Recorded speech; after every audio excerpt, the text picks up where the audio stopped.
Bonjour, soyez les bienvenus à Pasteur, j'ai une question. Aujourd'hui, nous répondons à la question de Stéphanie qui nous écrit de France. Et Stéphanie se pose cette question. Est-ce mal, pasteur, d'écouter et de danser sur des musiques qui ne sont pas chrétiennes?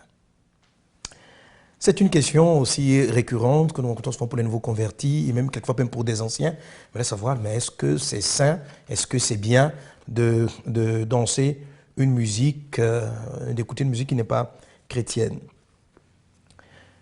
Alors,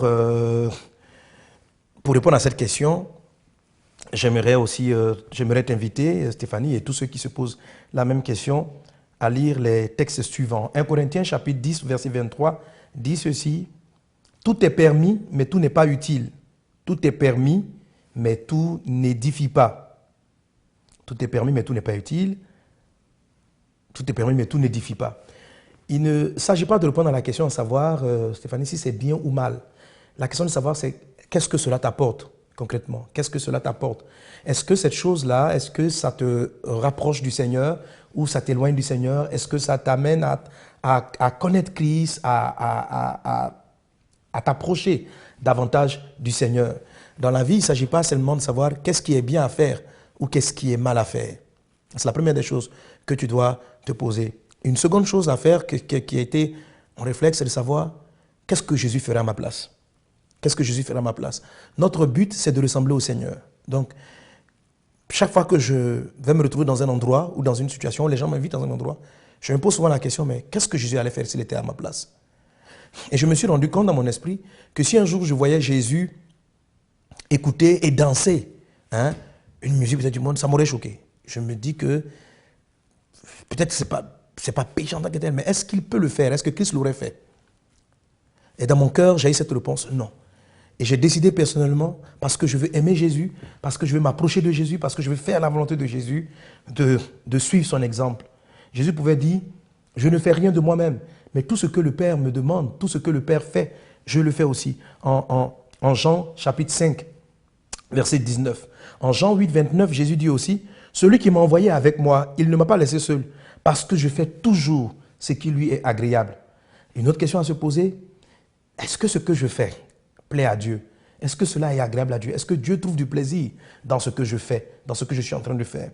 Voilà des types de questions que vous devez poser qui vous amènent à analyser les choix et les choses que vous allez faire. Vous savez, il y a beaucoup de choses qui nous sont proposées dans le monde qui ne sont pas en tant que telles bien ou mal. Mais la question de savoir, est-ce que c'est la volonté de Dieu? Est-ce que ça fait plaisir au Seigneur? Ce sont des questions que nous devons souvent nous poser. Est-ce que cela nous est utile en ce qui concerne l'avancement de notre foi? Je vais vous ramener aussi au livre de la Genèse.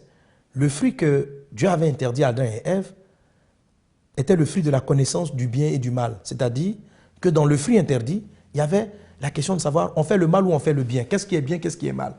Je crois que la vie ne doit pas se résumer à une réponse de est-ce que ça c'est bien ou est-ce que c'est mal? Est-ce que c'est bien de parler ainsi ou est-ce que c'est mal de parler ainsi? Est-ce que c'est bien de m'adresser ainsi à une personne ou est-ce que c'est mal? Je ne crois pas qu'il faut répondre à la question à savoir est-ce que c'est mal ou est-ce que c'est bien. Il faut savoir plutôt ce que je vais dire. Est-ce que ça va faire quel fruit ça produira? Est-ce que ça va approcher les personnes plus du Seigneur ou est-ce que ça va les éloigner du Seigneur? Voilà. Quelquefois, là je sors un peu du sujet, quelquefois, vous vous trouvez devant une personne, elle a fait du mal, vous devez la reprendre, mais le ton, la voix, la manière dont vous allez le lui dire, vous montre clairement que ça va plus produire un esprit de rébellion que plutôt la rapprocher du Seigneur. Alors là, vous pouvez trouver, avec la sagesse de Dieu, la façon dont vous allez amener l'exhortation, parce que bien sûr, si quelqu'un a péché, il faut le reprendre, mais vous pouvez trouver la forme, vous pouvez maintenant mettre la vie dans ce que vous allez dire, et votre façon d'aborder le sujet, votre manière de parler va résoudre le problème. Un jour, les gens ont posé la question à Jésus, doit-on lancer la pierre à cette femme qui a commis adultère? Parce que Moïse nous a demandé de le faire. Autrement dit, est-ce que c'est bien de la tuer ou est-ce que c'est mal? Si tu dis qu'on ne doit pas le faire, c'est que tu nous amènes à désobéir à la loi de Moïse. Si tu dis qu'on doit le faire, c'est que nous sommes en train on va tuer quelqu'un. Jésus a répondu par rapport à la question que j'appelle la vie. Ce n'est pas une affaire de bien et de mal. Mais sa réponse était celle-ci. Celui qui n'a jamais péché, qu'il soit le premier à lancer la pierre. Autrement dit, qui d'entre vous est digne d'appliquer le jugement? Et chacun s'est rendu compte qu'il n'était pas digne de le faire. Vous voyez, il ne faut pas toujours chercher à répondre à la question en termes de bien ou de mal, mais en termes de est-ce que ça m'édifie? Est-ce que ça me rapproche du Seigneur? Moi, je ne crois pas qu'une musique qui est en train de polluer l'esprit, en train de dire des choses qui ne construisent pas ma foi, soit utile et que je vais les laisser constamment passer dans mon esprit. En plus de cela, ces genres de choses-là vont polluer mon esprit. Votre corps est le temple du Saint-Esprit. Est-ce que le Saint-Esprit qui est en toi a besoin d'entendre à longueur de journée des chants et des idées qui parlent d'autres choses qui ne sont pas du tout édifiantes pour votre foi?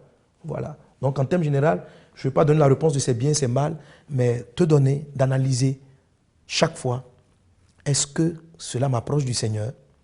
Est-ce que Jésus-Christ aurait fait cela à ma place? Est-ce que ce que je fais va apporter la vie?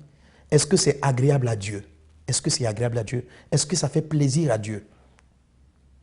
Quelque chose peut ne pas faire mal à Dieu, mais est-ce que pour autant, ça fait plaisir à Dieu? Si tu as la réponse à ces questions, je suis sûr que le Saint-Esprit te conduira. Tu sauras les choses que tu dois arrêter dans la vie et les choses que tu ne dois pas faire. Que Dieu te bénisse et que le Seigneur aussi vous bénisse, à vous tous qui avez ce type de questions, qui aimeraient savoir comment choisir dans la vie. Musique, quel type de musique écouter? Posez-vous toujours ces questions et Dieu vous conduira. Que le Seigneur vous bénisse et à très bientôt. Si vous aussi vous avez une question biblique sans réponse, envoyez-la nous par email à pasteurj'ainequestion@enseigne-moi.com.